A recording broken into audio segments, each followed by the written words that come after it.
স্রোতকে আটকানোর এবার শেষ একটা উপায় সার্থককে দেখালো রাই। হ্যাঁ বন্ধুরা, ভিডিওতে লাইক দিয়ে দেখতে থাকুন। স্রোত যখন অবশেষে নিজের প্যাকিং ট্যাকিং করে নিচে নেমে এসে সকলের কাছ থেকে বিদায় নিতে নেয়, ঠিক সেই মুহূর্তে স্রোত শক্ত অবস্থান করতে থাকে। স্রোত বলতে থাকে যে না সার্থক স্যার, আমি যাওয়ার আগে আর কোনো মতেই আপনার কাছে এসে দুর্বল হতে চাই না। আমি আর আমার দুর্বলতার কথাটা আপনার কাছে তুলে ধরতে চাই না। আপনি যখন নিজে থেকে আমার কাছে এসে নিজের ভালোবাসার কথা প্রকাশ করবেন না, ঠিক করেই ফেলেছেন, তাহলে আমি আর যাবার পথে কেনই বা হ্যাংলার মতন আপনার কাছে নিজের ভালোবাসার আত্মপ্রকাশ ঘটাতে যাব। আমিও দেখেছি আপনি কতটা ধৈর্যশীল, আপনি কতটা শক্ত ধাতুর মানুষ, আপনি কতদিন নিজের মনের কথা আমার কাছে আড়াল করে রাখতে পারেন।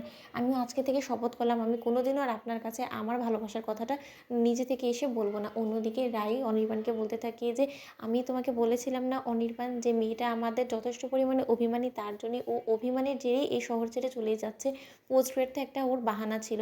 আমি খুব ভালো করে আন্দাজ করতে পারছি ও সার্থকের ভালোবাসাটাকে জাজ করার জন্য ও এরকম করে একটা পদক্ষেপ নিয়েছে, কারণ ও মনে করেছে যে সার্থক যদি একবার শুনতে পারে যে স্রোত এই শহর ছেড়ে চলে যাচ্ছে, তাহলে ও কোনো না কোনোভাবে অবশ্যই সার্থক নিজের ভালোবাসার কথাটা স্রোতের কাছে তুলে ধরবে, আর তখনই ও সে যে যাওয়াটা ক্যান্সেল করে দেবে। কিন্তু সেরকম কোনোটাই হচ্ছে না। আমাদেরই একটা ভুল হয়ে গেছে, যে সময়টা কিনা স্রোত বেঁধে দিয়েছিল আমাদেরকে, সেই সময়ের মধ্যে সার্থকের মনের কথাটা সার্থককে বলার জন্য দরকার ছিল, কিন্তু সেটা তো আমরা করিনি। অন্যদিকে অনির্বাণ বলতে থাকে যে এখনও খুব একটা দেরি হয়ে যায়নি, নিশ্চয়ই এখনও পর্যন্ত স্রোত রওনা হয়নি। স্রোত রওনা হওয়ার আগেই যদি আমরা কোনো মতে স্রোতের শ্বশুর বাড়ি গিয়ে সার্থককে ওর মনের কথাটা বলার জন্য আমরা জোর খাটাই, তাহলে কোনো মতে যদি সার্থক সেই কাজটা করে কোনোভাবে আটকে দিতে পারে, তাহলেই বা ক্ষতি কী বলো তো রাই।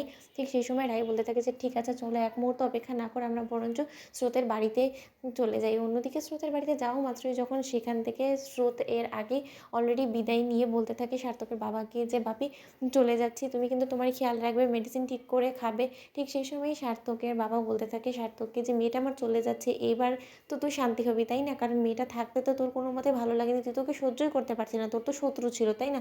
তখন সার্থকের পিসিমণি বলতে থাকে যে তা যা বলেছো দাদা, দুজনে মিলে তো যে পরিমাণে ঝগড়াঝাটি করতো, তাতে একদিনও মনে হয় না আমি গুণে বলে দিতে পারবো যে ওরা একে অপরের সাথে খুশি হাসি মেজাজে ভালো মতন করে নিজেদের সম্পর্কটা বজায় রেখেছিল। অন্যদিকে সার্থক বলতে থাকে যে আমি তো ভালো করেই সম্পর্কটা গড়তে চেয়েছিলাম, কিন্তু তোমাদের এই বউই তো আমার সাথে কোনোদিনও ভালো করে সম্পর্কটা গড়ার ইচ্ছা প্রকাশ করেনি, তাহলে আমিই বা কেন করবো বলো তো।